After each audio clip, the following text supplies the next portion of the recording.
This is what I do here. You do what you want to do on your channels and whatever, and we do our things here. Now, this man was so in a rush to come teach us. Where are you? Come on.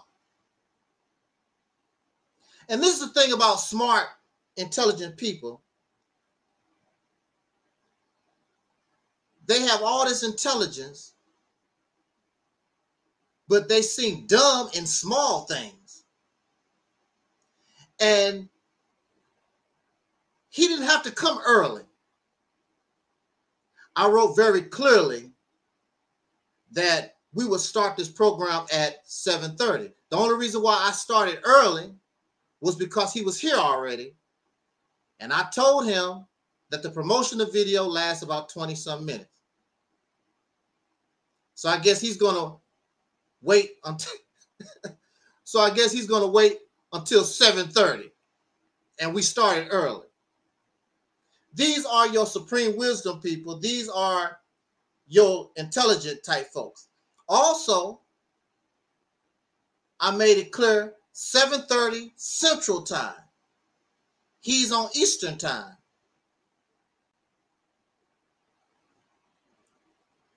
But they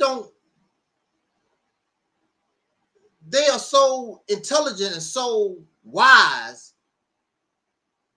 and these small things they miss. You want to blame? Oh, here we go. Here we go, y'all.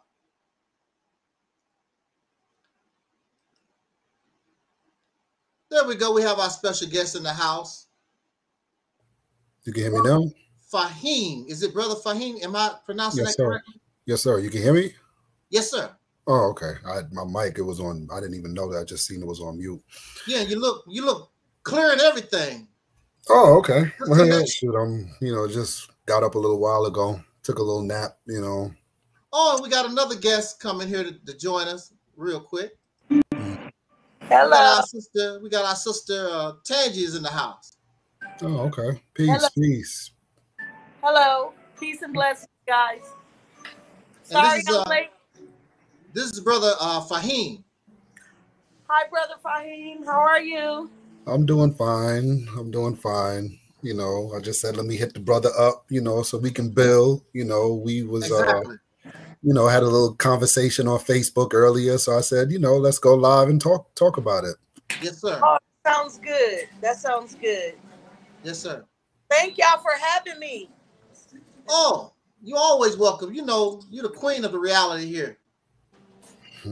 Happy belated Father's Day to all you handsome men that's contributed to society and that's playing a big, major role in our younger generation lives. We need y'all. Y'all are essential.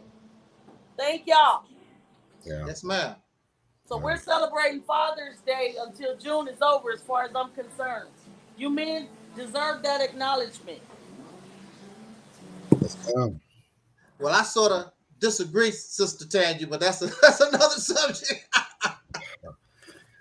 Hey, I think it's all year round. It should be all year round, really. Just like Mother's Day is really, it should be an all year round thing. You should always reverence the mother and father. Well, that's, I don't know if you Sister Tangi, I don't know if you listened to my Father's Day message, but my position is the black man in this country have not proven himself worthy to be called father. That's my position. And I don't know why you guys sound really low. Let me. I don't know. Oh, y'all sound perfect to me. Yeah, you sound good on this end. This iPhone is not, to me, it's a poor quality. I'm gonna go back to Android. I like my Android phone better too. I'm telling you, the sound is horrible. I got one too. Android. Android or iPhone? Yeah. No, it's an Android phone. Yeah, I'm going back to my plug. I got the new type of Android one plug. But yeah, I can't do it on my I'm going back to my Android. Yeah. Well, like we always say here, let's get this party started, right? Let's get this party started quickly, right? So what brings us to this live stream tonight is a conversation that we had, myself and Brother Khalil. The audience know who Brother Khalil is. The conversation that we had on Facebook on Brother Khalil's page. I forgot what I have so many talked to so many people. I forgot what the topic was. Anyway, we always talk about that religion stuff. And this is where I met this brother here, Brother Fahiym. Hi, Mellow Cap. Hi. And Mellow Cap says she's team Android too. Yeah. And so tonight really is Brother Fahiym's show. He wants to come here and express some things, and we're just gonna bounce off what he brings us and go from there. So before we begin, Brother Fahiym, could you give the audience a little background? Tell us a little bit about yourself. Well, my name is Brother Fahiym Khaliqua Hodge. I'm from Brooklyn, New York originally. I rap.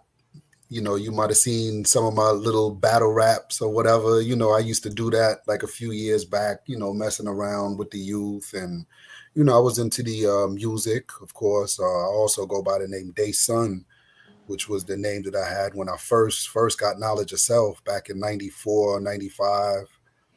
Day Son Allah or Day Son to God. But basically, yeah, that's pretty much it. I'm just, just an artist. I like to, do music.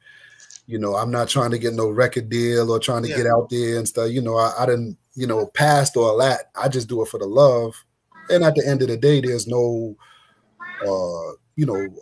birth date, if you will, on conscious music, conscious hip hop, whatever genre, because at the end of the day, it's timeless, music. You can listen to it 10, 15, 20 years from now when it still is relevant, so that's pretty much what I do, for the most part. By occupation, I'm an entrepreneur, used to own a couple of barbershops and stuff. I used to do that. But now I'm pretty much into, construction, mechanics, diesel mechanics, and, just that's it pretty much, Let's respect and acknowledge the real knowledge, which is diesel mechanics and construction and stuff like that's real knowledge. That's real, those hands-on, some skill. Man, look, my sister had her back door, the back of her house had to be totally replaced. It was all rotten, had to be tore down. Whole back of her house had to be, redone. Right. These guys came out here, man, and it's just amazing what people do with their hands. This carpentry, masonry, tiles sitting the carpets, man. That's some bad stuff. I love to see that, man. Yeah. They came, and I watched the process. How, and you do this with your hands. That's an incredible skill. Yeah. And people talk about, man, did you hear preacher so-and-so? And that was a good lecture. Look at these houses. Look at this architecture. And some of this stuff started on paper. People put this on blueprints. And they put it on blueprints, then they make it real. I'm like, that's some bad. Woo! That's it's back in the day. Go ahead. I had a brother named Brother Frank. May he rest in peace, because I'm pretty sure he's probably deceased by now, because he was a very old man when I was 18 years old. Brother Frank, we went to the junkyard. And I don't know if you remember the old Ford Mavericks. Yes, sir. Okay, the little small car, because like in the 70s and stuff, America went small. Everything was small in the 70s. So it was a lot of small cars out there. We went to the junkyard. And we got this car, towed it. I was in the Nation of Islam at the time under Farrakhan. We went to the junkyard, towed this car to the mosque. We had this garage. And you talk about Jesus being raised from the dead in 3 days. On the 3rd day, in the garage, you heard put, got yeah. Now, you probably can't do it in these newer cars. You open up the hood, Brother Frank took stuff that don't supposed to be part of a car. He took knives and forks and stuff and melted and twisted. I'm like, dang. That was the first car I ever drove as a young person. That car, you could drive it and eat on it too. Had all your spoons and forks on it too. I'm like, that was a bad little car. But what people do, back in the day when I was growing up, those young boys, they could weld, and they take old pieces of bicycle, go to the dump and get pieces of bicycle and weld them pieces together and make bikes and motor and find an old lawnmower motor, put it on that frame of a bike and be rolling out. I'm like, what happened to all that stuff? Yeah, man. Yeah, that's skill. That's skill. That's real. That's real. You're right. That's real skill. All this talking supreme wisdom and no, show me what you can do with your hands. Right, Ooh, right. That's But right. But to add on to what you're saying, and you're right. But to add on to what you're saying, and it kind of like segues into what we're dealing with tonight, or the topic at hand of what we're talking about tonight. When you look at a piece of material that, you know, it can possibly be salvaged, right? When they took our people from Africa and they brought us over here to the, you know, Western Hemisphere, and, you know, for 400 years, look at what they did to us. They turned us inside out, upside down. We're the first people ever. You can check, you know, history or whatever, but there was never a people ever on this planet before that hated self. Think about that. You've never known black people that say, oh man, I'm too black, nigga, I'm about to put on this cream. And, you know, you've never known black women or black men to say, oh, I don't like my hair, let me do this, or let me, you've never known black men or black women to disrespect one another or kill one another, kill a black child. So in the eyes of the people in the East, we were deemed as dead. But now, you know, according to our lessons and what we were taught, you know, a lot of the scientists over in the East, well, I'm not gonna say a lot of them, but some of the scientists over in the East realized or found out where our people were at. And they said, oh, wow, they're over there in America. And this gets off into Masonry. If you guys know anything about Freemasonry, it talks about Hiram Abiff and how he was buried in a shallow grave. You know what I'm saying? But this is our people. So the point I'm making is this. You mentioned real science. The Most Honorable Elijah Muhammad was able to take something that everybody universally deemed as dead, right? He took that and he rejuvenated that, fixed whatever components that needed to be fixed and everything, and then he put it back out onto the market before the world. And guess what? He had a top seller. Right? Because when you look at people like Brother Malcolm, who only went to the 8th grade, but yet advanced above other scholars that were studying what he was studying or whatever the case may be. You take the Honorable Minister Louis Farrakhan, who dropped out of college, but yet still there's no man that can stand next to him in terms of, you know, the liberation and the things that he's done for our people in the last 40, 50 years. You take Dr. Khalid Abdul Muhammad and what he's done. You take Muhammad Ali and what I can go on and on and on. Father Allah, Clarence 13X. These were men, or these were individuals that were deemed dead. But now the mechanic, master mechanic, because as you mentioned, real skill. The Honorable Elijah Muhammad, what he was doing, it couldn't have been pseudo. It couldn't have been pseudo, because as Jesus says in the Bible, you know, just like how all of his disciples and people used to, you know, yo, Jesus, you know, this thing keep popping up on my screen. Yo, Jesus, yo, all these dudes out here kicking this knowledge, man, and it sounds all good, but how do we know who's real? How do we determine that? And what Jesus said, he gave them the perfect blueprint. He just said, you'll know a tree by the fruit it bears. So we can't look at the Honorable Elijah Muhammad now and say he's pseudo, he's religious, right? We can't do that, because look at the product that he's produced. Not once, not twice, not 3 times, in several Black individuals in America. And I just named men. I didn't even get to the women. Shahada Zara Ali and Mother Tynetta and Sister Ava Muhammad. And I can go down the line naming the women. But he was able to take something that was broken and that was deemed dead, and he was able to salvage that thing and bring that thing back to its full state. You see what I'm saying? So I think that's a beautiful segue into our, you know, conversation. You know, I seen a couple of the videos and stuff that you put. And, you know, by the way, the brother Khalil, his post actually, and, you know, we can go off of this.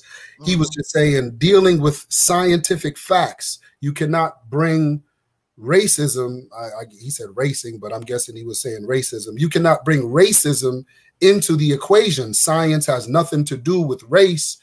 It's not about Black or white. It's about factual evidence that have been produced. So we see what the Honorable Elijah Muhammad has produced. That's undeniable, right? We can't say, oh, no, that, you know, he got lucky, you know what I mean? Or you know, it only happened once. We can't say that. And we see that his program has been the most effective program at raising Black people from the dead to a living state, and showing them who they are as gods of the universe. That's real science too, I would have to say. Go ahead, brother, add on. I want you to add on. I mean, you can keep rolling. Oh, okay. No, I don't, because I know me, sometimes I get long-winded, but I want to dialogue with you. I don't want to keep talking all night. I want to say a few things, and I want you to, you know what I'm saying? Because that's how I tell people. A lot of times I'm at my best like this when we going back and forth. And that's what I wanted to do, get you live so we could go back and forth intellectually. I like that. Go ahead, brother. Okay. Can I want to say this. Yes, sir.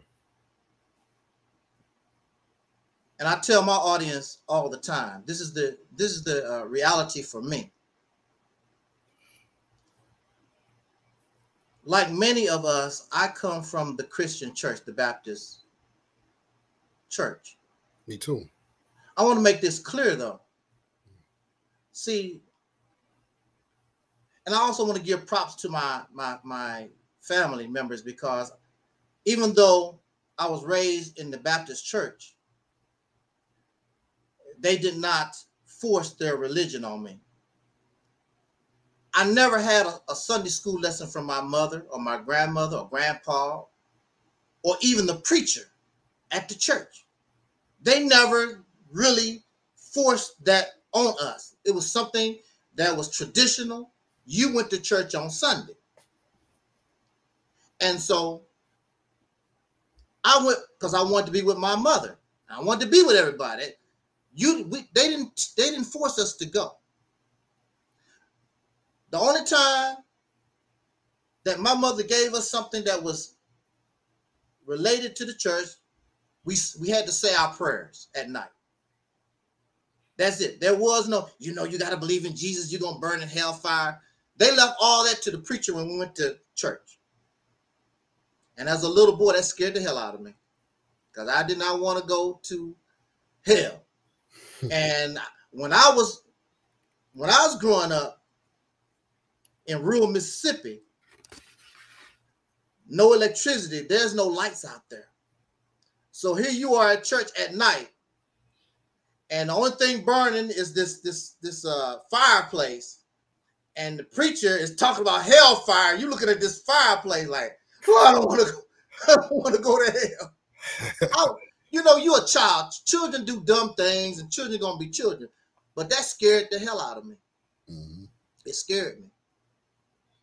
So I come from the Christian background, but I need people to understand that was introduced to me. I never asked for it. It was just something that we did, and I never asked for it. It's not like I was converted to it. It was something that was traditionally passed down from generation to generation. Mm-hmm. Then, not too long after that, I'm still a child. I probably was 7 or 8 years old. I was introduced to the teachings of Elijah Muhammad, probably around 1969, 68, something like that, by my relatives who had joined the temple in, matter of fact, in New York. They was a part of Temple Number 7. Elijah Muhammad was alive, of course, in 1968, 1969. So, and I don't know. I've always been a self-thinker because I was afraid of those Christian teachings, but at the same time, I'm like, something about this, I don't know. It's just not. But I got to roll with it because I don't know anything else. But then, when I was introduced to the teaching of Elijah Muhammad, now look, like I'm operating toward the end of Jim Crow.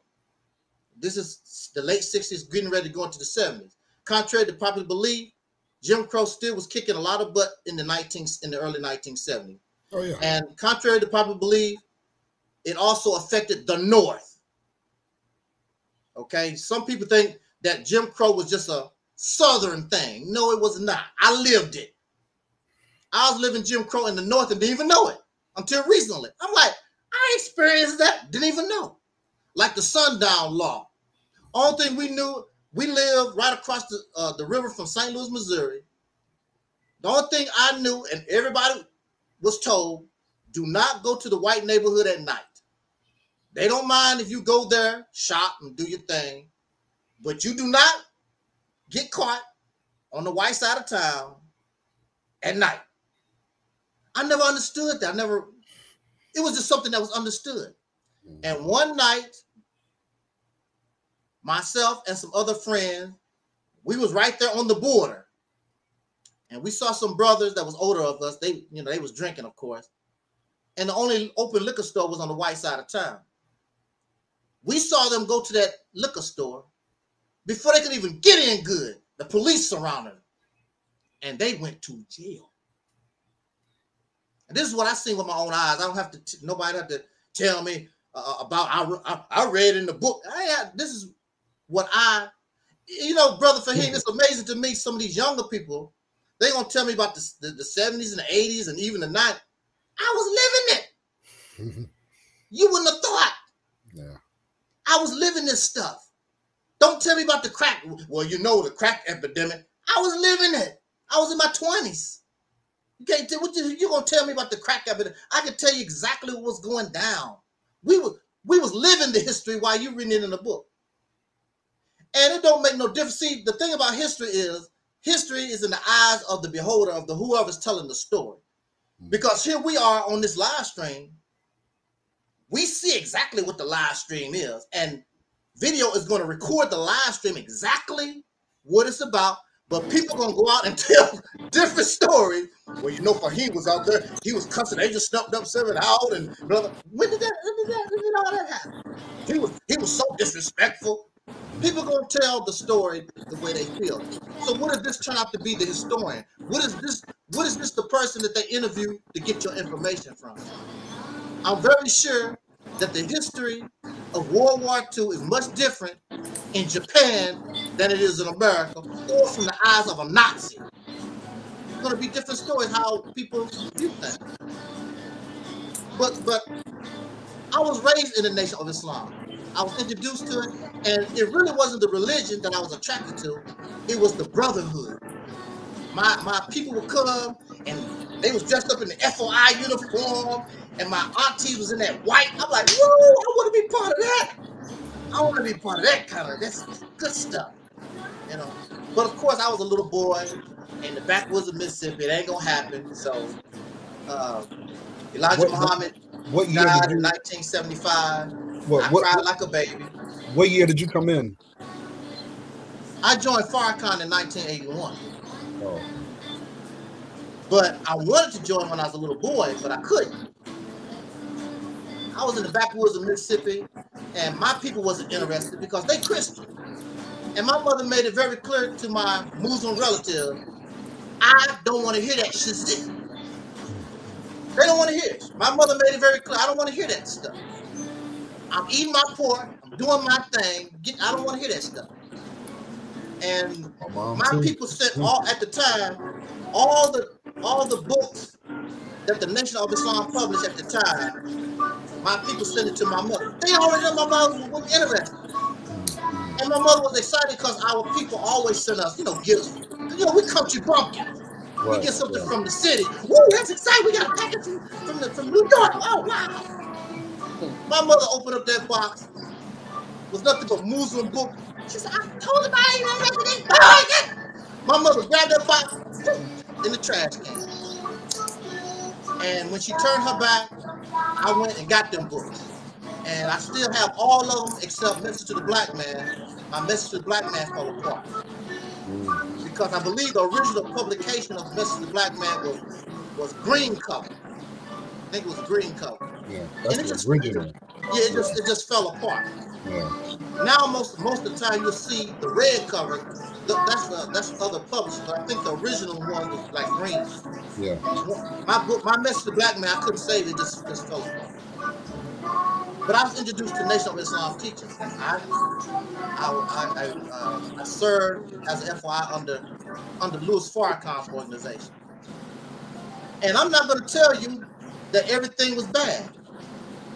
And people never quote me and they never spread when I say something good about Farrakhan and the Nation.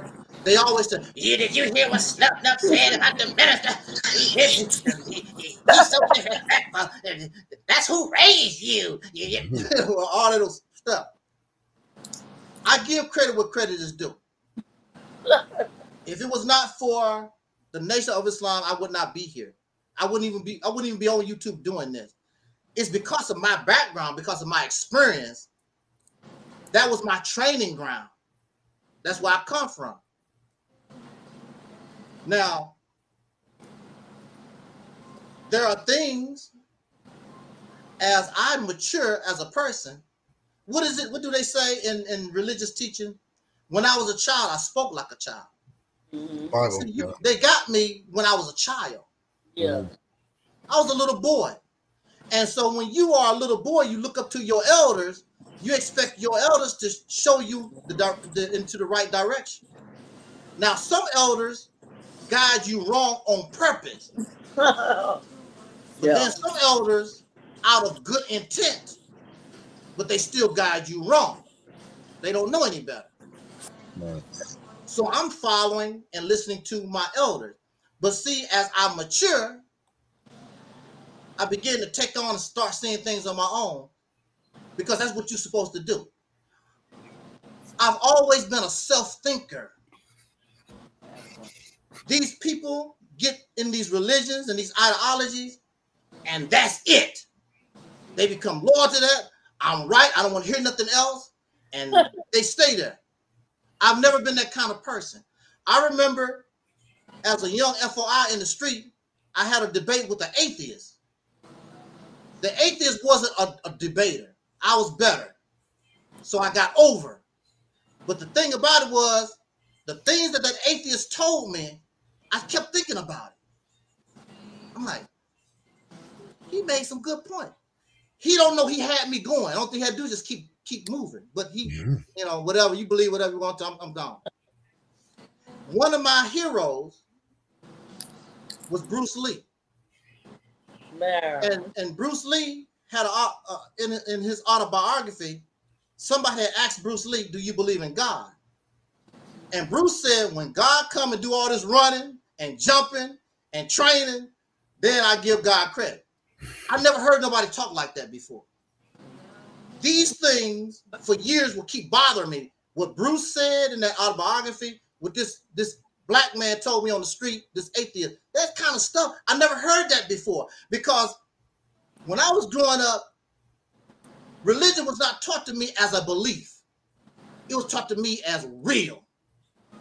So when I start hearing people talk about, well, you know, it's a belief. This is what I believe. What you talking about? That's not how I was. I was raised. It was real. It was not a belief. It was not a faith. This is the real deal. That's how I was raised. So when people bringing me all this stuff, oh, you know, it's a belief. This is what I believe. What you talking about? When I took on the teachings of Elijah Muhammad, and I was taught to fear no God but Allah, and God backed me up, I believed that all my heart. So you know I was crazy as a Bessie bug, right? You know I was nuts. Here I am by myself. I would be in Chicago with that Final Call newspaper by myself, 1, 2 in the morning, bothering people. You need to listen to the life-giving teachings of the Honorable Elijah Muhammad. People looking at you, nigga, are you crazy? I'm running around the Cabrini Green housing project. I think they tore them down. But yeah. I'm running around in a bow tie by myself with the fire because I don't fear nobody. I'm in New York in the subways, going back and forth in Harlem with the Final Call news. Brothers and sisters, you need to listen to the Honorable Minister Louis Farrakhan. I was so fired up and woo! I just wanted to tell the world about it. Y'all need to listen to these teachings. Now, some people thought you was crazy, you know, crazy, whatever. Look, I was raised sort of clean. I didn't know a lot about a whole lot of things. I didn't know what a prostitute was till I was 18 years old. I was not, I did not know about these what they call the blaxploitation movies. I didn't know nothing about that kind of stuff, you know. I didn't know what a prostitute was. I didn't know about a pimp. What's a pimp? What's all that? I had the Final Call newspaper, went into a place that was known for prostitution, and people see me coming out. They thought I was being a customer. I went in there. I didn't know what the place was. They was real friendly. Real friendly in there. But I didn't know these things.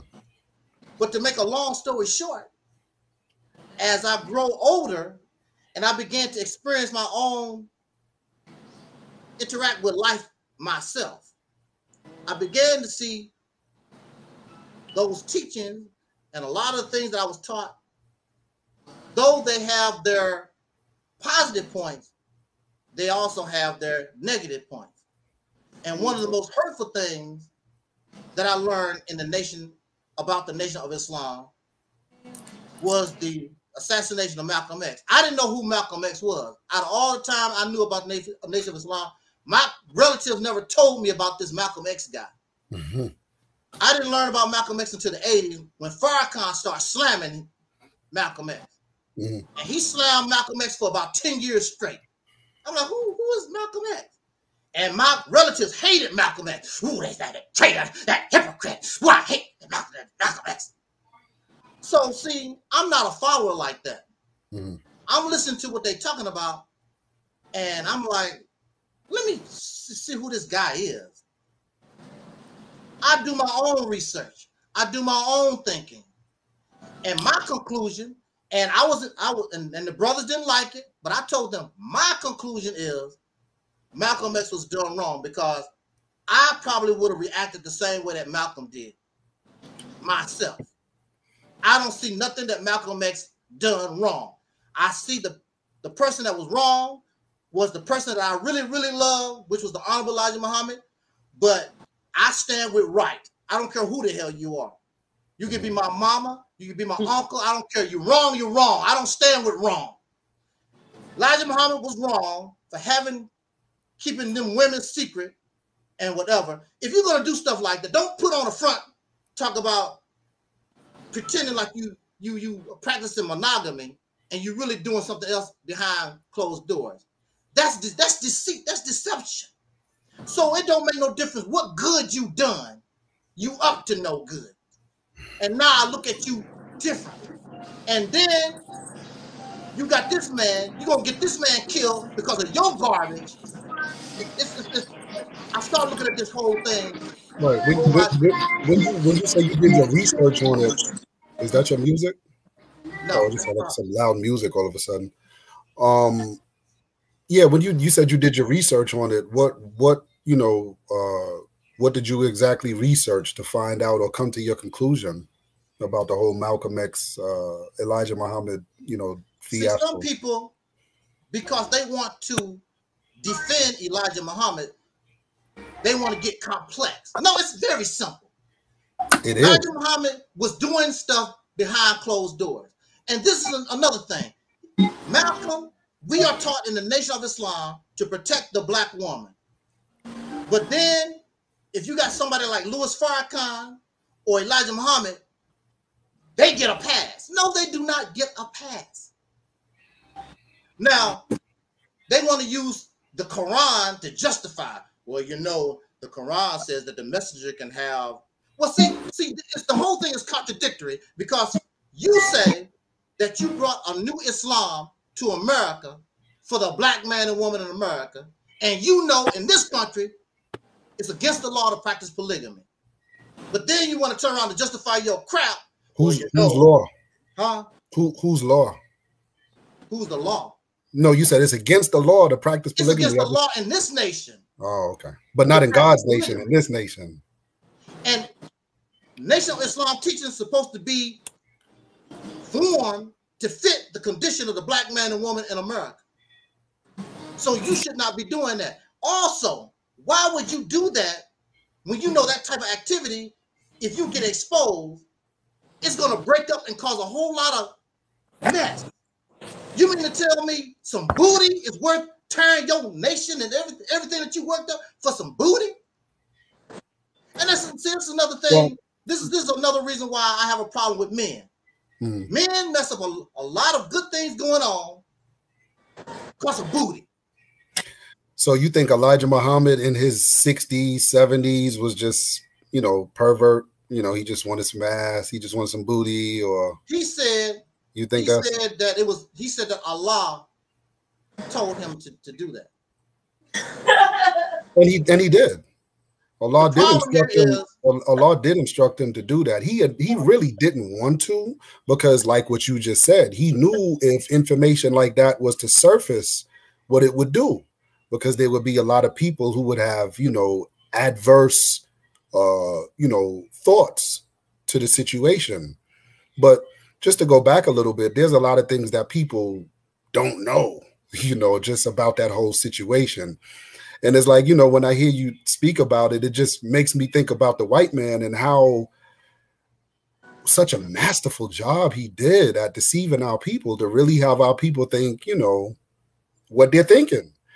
At the end of the day, what a lot of people don't know, and Dr. Wesley Muhammad, I mean, I don't know how you rate him as a scholar, but Dr. Wesley Muhammad, Dr. Ali Muhammad, there's several individuals who, have went and sift through information. And those files, a lot of those files are public record. The FBI and the CIA, along in cahoots with the New York City Police Department, they had a secret organization or a secret intel, group that would basically, they were like agents. I think the name was Boise was their code name or whatever. But these individuals basically wanted to escalate the beef, if you will, because one thing you got to understand about the devil is that the devil knows, like, if there's any type of contention, like me and you could be in a room and we arguing or whatever, or we standing outside the room, whole bunch of people see us and we arguing. I'm like, yo, come in the room. Let me talk to you. But then you come in the room and then you end up walking out and I don't come out, or I walk out and you don't come out. You in the room dead, or I'm in the room dead. People are going to form their opinions. Yo, he killed him. He did this. He did, So this is a perfect thing that the white man would use on our people. And I just say, man, he like our sisters be saying, he did that. Because a lot of our people fell for the okie doke. The FBI, this is public record, they sent out letters to John Muhammad, Warif Dean Muhammad, Elijah Muhammad's son, Brother Malcolm. Letters all of a sudden just popped up in their mailbox. And in these letters, there was some pretty descriptive things that were in these letters. And it was basically talking about Elijah Muhammad's extramarital affairs. So this is how pretty much it was brought to the attention of everybody, if truth be told. But then Wallace and Malcolm had a side discussion on it, and they talked about it. And of course, as you see later on in interviews, one always tried to say, no, he brought it to my attention. No, I didn't bring it to, no, he brought it to my attention. No, they both had a sidebar and they sat down and they discussed it. But my thing is this, if Malcolm was going to go into Sunni Orthodox Islam, where you have a Prophet Muhammad who had wives that were even younger than teenagers, what they say that these girls were, which none of these girls were teenagers. The youngest sister was Sister Tynetta Muhammad, who recently passed away a few years ago from Detroit, Michigan. And she was born, I want to say 1946, 1947. She might have been about 22 or 23 years old at the time that she conceived Brother Ishmael Muhammad, her son from the Honorable Elijah Muhammad. So she wasn't no teenager. So basically what Malcolm did was, it was almost a situation like this. I'm going to leave y'all organization. I don't like what y'all doing. I don't like how y'all treating me. See, I think I got the upper hand. Not knowing that y'all feeding me, y'all clothing me, y'all got me living up, me and my family living up in this nice house right here, right? But guess what? I don't want to mess with y'all no more at Angel 7 or whatever. I don't want to rock with y'all no more. So now what you do as a leader, a CEO or owner of this organization, you say, okay, well, cool. If you don't want to be a minister no more and, you know, the reality, nation or whatever, yo, that house that you're living in, you got to, you know, come up out of that house. And, you know, this is your time to come out of the house. See, what Malcolm did was, a lot of people think Malcolm was a thinker like that, but really he let emotion take over his thinking. Malcolm didn't think, wait a minute, this dude is putting clothes on my back, food on my table, I'm living in the Nation of Islam house, I'm driving a car, he didn't think about it. So now, okay, well, the messenger says, you know, it broke his heart. Okay, you sure this is what you want to do? Well, you have to come off, you know, come out of the property. Malcolm didn't want to leave the property because he thought Elijah Muhammad gave that to him. Elijah Muhammad didn't give that to you. He allowed you to live in a residence while you are a minister in his nation or in his organization. You got to leave now. Malcolm was never no working person. If you knew the history of Malcolm X, remember, he was a street dude. He came up as a hustler, pimp, robbing niggas, you know, doing whatever in the streets. So he was not that type of individual to go out and get a job, go get a 9-to-5. Malcolm didn't, he couldn't do that to support the rent. He didn't have no money to move anywhere else. He had to end up leaving the house. But perfect time for the FBI, the counterintelligence program, to pop in. Perfect time. Because they pop in now, and this was reported, it's on record. Everything I'm saying is on record. This was reported by a fireman to Malcolm X. They told him a few weeks later that, hey, we seen somebody put a firebomb right over there by the window by your children's room.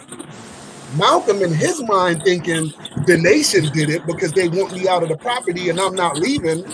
The nation thinking, oh, well, Malcolm did it because we trying to put him out and he don't want to get out. So he just said, F it, I'm going to just destroy the property and ain't nobody going to get it. Do you see where I'm coming from, brother? No. So there's a lot of things that people don't know about this whole fiasco. But my assessment of it, after I came into the knowledge of myself and I understood and looked back over the history, my assessment of the whole thing is that Malcolm X lied. I mean, I know that hurts the Malcolm lovers, that hurts. But Malcolm lied. What did he lie about? Well, first of all, he lied that the girls were teenagers because none of them were teenagers. That was a lie. Second lie was he was messing with one of the girls. I want to say it was it Susie, Sally? Oh man, I can't think of the sister's name right now. One of the sisters, Brother Malcolm, was messing with. And it's reported that when Malcolm was messing with her, she was a teenager. She was like 16, 17, 18, something like that. But of course, when Elijah Muhammad was with her and Malcolm found that out, he's like, man, you know, by now the girl is like 25. She's the wife of the Honorable Elijah Muhammad. Malcolm didn't like that. He had a problem with it. You know what I'm saying? So he goes, when the sister gets put out of the mosque, they walk her out of the mosque. Malcolm is in there acting like he don't know what happened. But Malcolm knew all along what the whole story was. I can go on and on about things that he lied about. When you look at over in the East, when he went over there and said, "Oh, Elijah Muhammad, he didn't tell the truth. He said white people can't be Muslims. They can't go to Mecca." That was a lie. That was a lie. It was a lie because, first of all, Spike Lee just took his own thinking. Kind of like what you're doing, you know, just taking it on your own thinking without doing the correct research. In Spike Lee's mind, he just said, "Oh, you know, man, Malcolm went over there and discovered a whole new revelation." He just, you know, not understanding what was really going on. No, Malcolm did that, just being slick Malcolm again. Remember, he still got that street nigga mentality. He's still a slickster. So after leaving the Nation of Islam and not having a home no more, a base, and you know the white man want to get you. He want to tear your head off any chance he could get.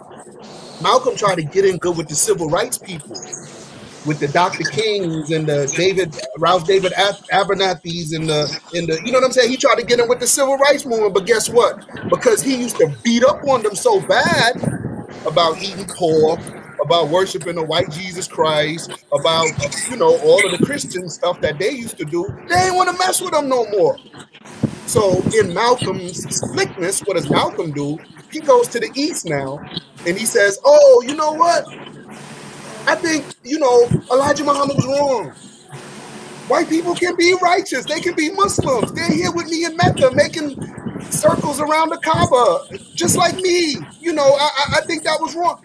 He tried to say that to get in good with the civil rights brothers because they didn't want to mess with him. He was too volatile. And that created a situation that they didn't want to be a part of. So basically, we're talking about an individual that the Nation of Islam did away with him. His own black people in the civil rights movement did away with him. But today they would sit down and say, "Oh, we love Malcolm. Yeah, Malcolm, Malcolm." Same thing they did with Dr. King when Dr. King was around. Christian preachers ain't mess with Dr. King. Are you kidding me? It was like, get him. No, don't allow. They would tell their congregation, don't go around those individuals. They're agitators to the United States government, and they're going to cause problems for us in our ministry. Don't mess with them. But today, Dr. King, we walked with Dr. King. We sat with Dr. King. We rode the bus with Dr. King. Nigga, you ain't no Dr. King. You see what I'm saying, brother? No. So I got a question. Go ahead, give your input. Give your input. I really and truly am enjoying listening to you brothers dialogue, and I'm in the present. I can't speak for what was going on back when Brother Malcolm was alive. But what I would like to know today, with all due respect, is what is the Nation of Islam doing for the community right here and right now in 2022? I think they're doing the same thing that they've always been doing. You still see brothers out there, you know, teaching and, you know, going through the hoods and stuff, you know, giving out papers and stuff like that. But the thing is this, you know, we already know, like how I began the whole conversation about just drawing a similarity. I'm not done with my question. Because I hear a lot about nation building and all of this different stuff, and I'm 43 years old. I don't see very much going on. I live in Los Angeles, California. I don't see enough being done from the nation. We have a few mosques. I came and sat in on all of them. I'm a free thinking black woman. who can see the truth and the relevance in our religions. However, what gets me is I feel that everything is opinionated. Everybody is telling his own story. And when I go to the mosque, I don't feel that connection of unity. I see more division than people embracing. I don't see the mosque doing anything for the homeless. I only see the mosque doing things that makes them look good. They do put on good shows, they do put on good events, they do a lot of good uh, motivational speaking. But in the world that we're living in, we need action. We need activism. We need to see the mosque at. We need to see people at from the temple at City Hall advocating for the wrongful deaths of all these black men that Mr. Farrakhan talks about on his YouTube platform and Facebook platform. I don't see anything going on.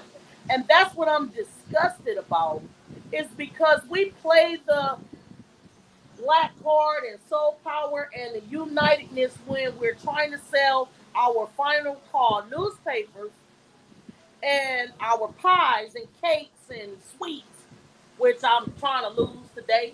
Because let me tell you something. If you haven't been on Crenshaw and King Boulevard, that is the best place to get a bean pie. I've eaten many. You can see right now I've eaten too damn many. But with this fact that I have developed over eating those pies, we are still in a housing crisis in my city, in my state.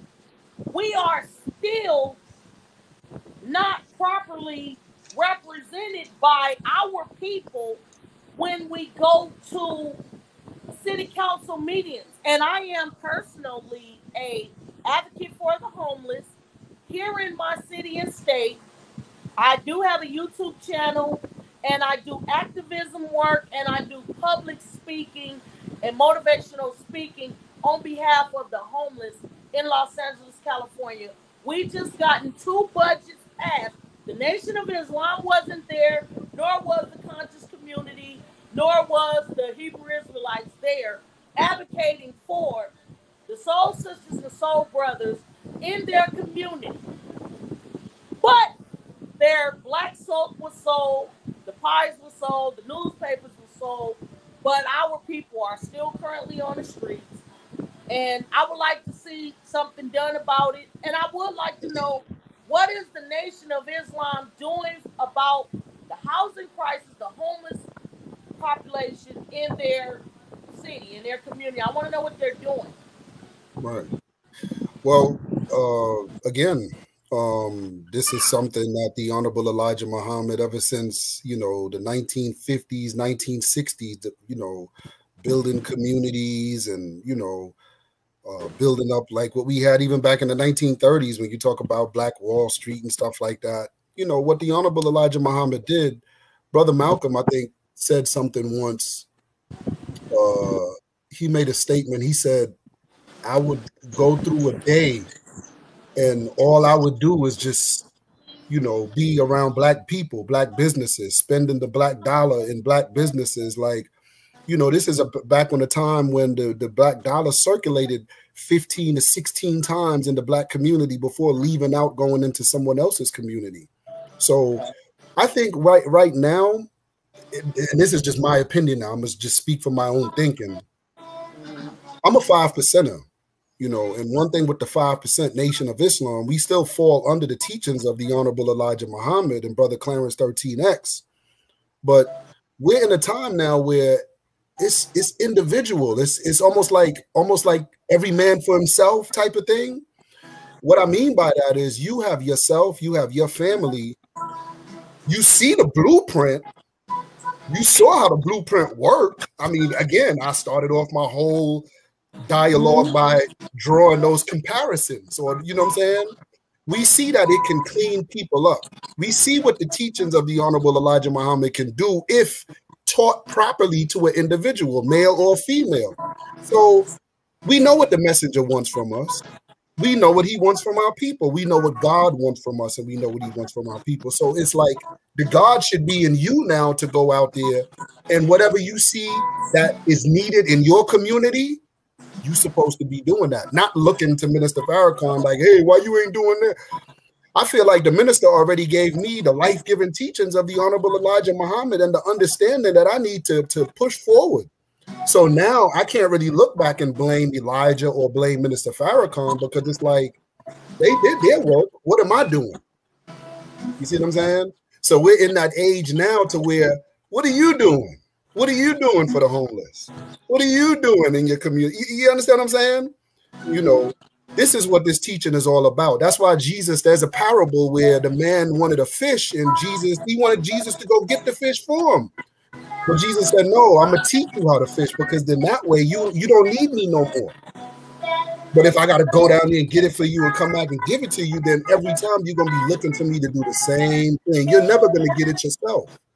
So this is community development, self-development, and then community development. This is what we need right now in this day and time for the Black people. But I don't see... I just feel like after the beautiful life the Black community has gave the Honorable Elijah Muhammad and the Honorable Louis Farrakhan, I just don't see what was the purpose of that beautiful life that they have if they cannot, you know, use that platform for the betterment of people in the community. It's people in the community that sleep on the same sidewalks this mosque where he's making millions and millions of dollars out of, but they don't have no transitional housing in their name. They don't have no legacy. All it has been is a bunch of talk. I'm tired of the talking. Those speeches don't impress me. I'm an action person. The speeches I could live without. I need to see what do you have to stand on your legacy, but a bunch of talking. When I look up transitional housing for the homeless, not even just that, but Black-owned businesses in his name, I can't find that either. I can't find no banks that are owned by the Honorable Elijah Muhammad or Louis Farrakhan. All they've done was a bunch of speeches, which is boring, and it's not doing anything to solve so many social issues that we have. We need to be awakened and enlightened. After the enlightenment, we need to be taking action. All the talking is just a waste of time. He's been talking before I was even born. I'm 44 years old, and I made 44 June 20th. I need to see what has been materialized by those beautiful speeches that was done when my parents was children. What has materialized besides the propaganda, the indoctrination, the book sales, the play sales, and this stuff is expensive stuff. It costs to listen to all this information just to take it in and don't do anything with it. Right. I mean, the thing about it is a person who can entertain an audience for 2.5, 3 hours, and he's been doing this for well over, I'm 49. My birthday September 6th. I'm a 72 that's my birthday. I'll be 50 years old. So before I was even born, Minister Farrakhan was standing up in front of people, multitudes, as it speaks of Jesus in the scripture. And it said that Jesus would speak to multitudes of people. It's not talking about the historical Jesus of the Bible. Remember, he was on the run from the Roman centurion. They wanted to catch him and kill him. Pimping and pandering at its finest, ladies and gentlemen. Hold on. Pimping and pandering now is when I'm not able to show no results for nothing I'm doing. They haven't shown But again, it. You see the results. You see what other organization, what other black organization? The Final Call newspaper has been a success. How has that helped? Which was the #1 selling paper in America back in the 1950s. Exactly. Think about that for a moment. This is a man who came out publicly and said the white man is the devil. and his paper was the #1 selling paper. Just think on that for a minute. You see, sometimes we talk and we don't, it's important to do research. You won't find nothing in Minister Farrakhan. No, you didn't, because if you did, you would know that nothing is in Minister Farrakhan or Elijah Muhammad's name. It's all in the Nation of Islam. No. Yes, brother. No. Nothing is in Minister Farrakhan's name. I gotta say something about that. The castle or the palace. That's the Nation of Islam. No, it's not. Okay. When Elijah Muhammad Whose died, name is it in, brother? When Elijah Muhammad died, all that stuff went to his all those out of wedlock children and his family. That stuff, none of it went to the believers. And the same thing with Minister Farrakhan. That stuff, when he dies, is not going to the believers. My relatives are in the Nation of Islam right now. They don't have a title. They don't have no stock. Nothing. No. And whose fault is that? You just said that it goes to believers, not in these people's name. No. You don't know. No. Listen to what I'm saying. If I work for a company, let's just say I work at a plant, and I'm, it could be a meat plant. We're packaging meat. The owner don't have to tell me, hey, you can get stock in this company.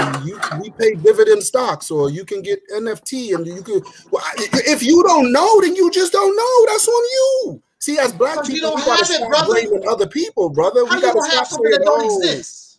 Say it again. How you gonna have something that don't exist? My relatives was in the Nation of Islam under Elijah Muhammad. They didn't get nothing. But brother, whose fault is that? I'm saying you're making that sound like that's Elijah Muhammad's fault, or that's Minister Farrakhan's fault. That's not their fault. If I have the Realities Temple, the first thing that you're supposed to get is the information. That's the first thing. If I have the Realities Temple and I'm telling my people, if I have this Realities Temple on earth and I'm telling my people, this is not Angel Snup 7, this is ours. Everybody, the deacons, Sister Tangi, everybody connected, gonna have a piece of paper and said, this is mine. They don't have to ask for nothing because this is theirs. I'm gonna let them know this is part of you. When Marcus Garvey was here, those brothers and sisters bought those stocks in those businesses or whatever. They had that piece of paper in their hand. They bought stock in those buildings. You don't get nothing. You don't get nothing from Elijah Muhammad. You don't get nothing from Farrakhan. They're a bunch of parasites. Like I just think brothers don't do the knowledge and don't really learn and understand what you can get, because you can get any business, brother, any business in America, you can get dividend stocks. There's things that you can get. A lot of our people as black people, we don't understand business. We don't know what business credit is versus independent credit. We don't know that you can build business credit even if you have bad regular credit. A lot of us don't know things, brother. When can we have this conversation again? Because it's almost 9:30 on my time right now, and because we started so late, I gotta. No, we didn't start late. We started early. I'm saying me. Yeah, me. My fault. I because I can't. It was late for me. It was, But I'm saying, when can we do it? Can we do this tomorrow or another day? Because I want to finish talking about this. But I told somebody that I had a date at 9:30. I have to be somewhere actually, and it's almost. Well, I tell you, I'm available. Okay, I tell you. Because this was unexpected. I'm glad the conversation actually went smooth. Yeah, because I want to take it right from here when we pick back up. Some answers. I'm gonna wait on my answers tomorrow. Yeah. Like I said, I want to pick it right back up. We're gonna see what the Nation of Islam have done for the black community. I'm gonna be waiting on this. I want to see this too. I'm gonna cancel my dates until you answer that question. Hey, and likewise, you say it's in Minister Farrakhan's name, the palace and all of that. No, I need to see that proof because I've never seen that before. We want to see these D's and these titles. So, yeah, but definitely tomorrow or later on in the week, whenever you guys just hit me, inbox me, let me know. Okay. Yes, sir. And I'll jump back on with you because I want to take it right from here. Thank y'all for having me too. Yes, sir. I'm gonna say these notes because I'm not gonna let you get away with talking about Malcolm. Oh no, I'm coming back. I'm not running. Trust me, I'm letting you coming slide back on that one. Oh, I'm coming back. Trust me. I'm not letting you know we can't let him slide like that. Talking about Malcolm the way he not did. at all. Hey, I'll be back. Trust me, no, because hey, I got a whole lot more, Malcolm. Hey, you gonna be back.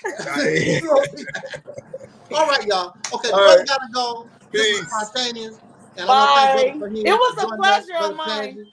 Much love and soul power. All right. Yeah. And, all right, brother. Peace. Peace, y'all. Peace, y'all. Thank you, Sister Tangi, for joining us. He wasn't ready. No, he ain't ready. He ain't ready. He wasn't ready. He was not ready, ladies and gentlemen. He was not ready. He was not ready. That's all that was. Talking about a date. What date? He wasn't ready. He wasn't ready. He wasn't doing research. Sister Tangi, if he had a date, if I had a date, I would say, Sister Tangi, will you do this with me? But I gotta leave at 7 o'clock or something like that. I would if you had a date like that. Trust me, he was not ready. He was not ready. He thought of that shit real quick when I started asking him hard questions. What is the and then he tried to twist my little words because I asked, what have the Nation of Islam done for the black community? Oh, sorry, man. I got a date. I got to run. We got to do this tomorrow, next week, next year, next year, 5 years from now. 5 years from now, he still won't have an answer. You can trust and believe that. Mello. Hi, Mello. Hi, Deacon Reality. And you see, Sister Tangi, I'm cool, calm, and collect until he started talking about people got pieces of the. What my relatives been in the Nation of Islam under Elijah Muhammad and under Farrakhan. They don't have no piece of paper to show that belonged to them. Matter of fact, when Elijah Muhammad died, he was in debt. Hey, you spell my name Tangee. Go to my Facebook, Mellow Man, and I want y'all to follow me on Facebook too. Mellow Cap, Deacon of Reality. I'm Tangi Cox on Facebook. Friend request me so we can dialogue on the Reality Temple. You should do a closed group on Facebook as well. You should do a closed group for the Reality Temple, but I'm talking about a closed religious group. And I want to be your co-administrator. And for sure, we need a lady perspective with the lipstick. Exactly. You know what I'm saying? But yeah, I think you should make a closed group on Facebook. Yeah, ladies and gentlemen, if Angel Snuff Savage should make a closed group on Facebook, let's see some fire. Let's see some fire. And hit that Cash App. He needs to do a Reality Temple on Earth closed group, ladies and gentlemen. Pump him up, gas him up. The Reality Temple on Earth needs a closed group on social media. Deacon Reality. There you go. There you go. Like Tangerine. There you go. Look me up on Facebook. Friend request me. Subscribe to me on my platform on YouTube. I'm Tangelica the Black Sheep. And let's finish talking about the Nation of Islam and what they have not done in the... How many years have the Nation of Islam existed? Almost 100. He's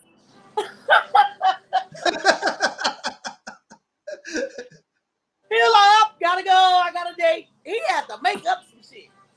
Look, I was with Farrakhan for 9 years. And somebody was telling me all this great work or whatever.